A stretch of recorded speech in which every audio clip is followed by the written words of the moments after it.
اس میں بہت بڑی حکمت یہ ہے کہ خدا تعالیٰ کی خاطر جو گھر بنائے جاتے ہیں ان کو ذاتی کوئی تقدس نہیں ہوتا. ان کا تقدس ان لوگوں سے وابستہ ہے جو لوگ اس گھر کی عزت کرتے ہیں اور اس گھر کے تقاضے پورے کرتے ہیں. اگر تقاضے پورے کرنے والے نہ رہیں تو اسی اینٹ پتھر کو جس میں خدا تعالیٰ کی بات کی جاتی تھی خدا کوئی اہمیت نہیں دیتا. جس کا مطلب یہ ہے کہ پھر یہ جو فرضی تعلقات ہیں کہ یہ مقدس جگہ ہے اس کی بے حرمتی ہو گئی، یہ سب بے معنی ہو جاتے ہیں.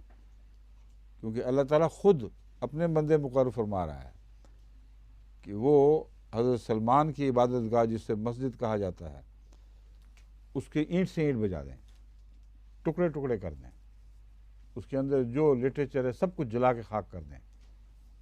کیا خدا سے زیادہ کوئی اپنی مقدس جگہوں کی غیرت رکھتا ہے؟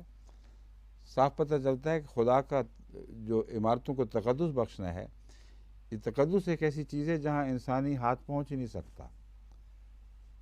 اس تقدس کو جو عبادتوں سے وابستہ ہے اسے مادی قرار نہیں دیا جا سکتا.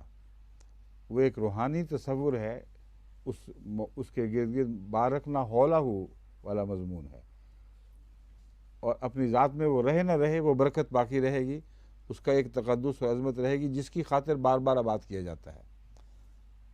مگر وہ اینٹ پتھر کے گھر جو اس مقصد سے ہٹ کر استعمال ہونے لگیں ان کی اللہ خاک اڑا دیتا ہے، ان کی کوئی پرواہ نہیں کرتا. تو یہ جو مسجدیں بعض تقدس اختیار کر جاتی ہیں اگرچہ ان میں شرکی ہو رہا ہو، تو اللہ کے نزدیک ان کی کوئی حقیقت نہیں. ان کو اگر مٹنے دیتا ہے تو غالب ہونے کے باوجود اس لیے مٹنے دیتا ہے کہ پہلی قوموں سے بھی اس کا یہی سلوک تھا. جب بھی عبادت گاہوں کا تقدس انسان زائل کر دیں جن کے سپرد ان کا تقدس قائم رکھنا تھا، تو پھر وہ عمارتیں غیروں کے سپرد کر دی جاتی ہیں کہ جو مرضی کرو اس کے ساتھ، اب خدا کا اس سے کوئی تعلق نہیں رہا.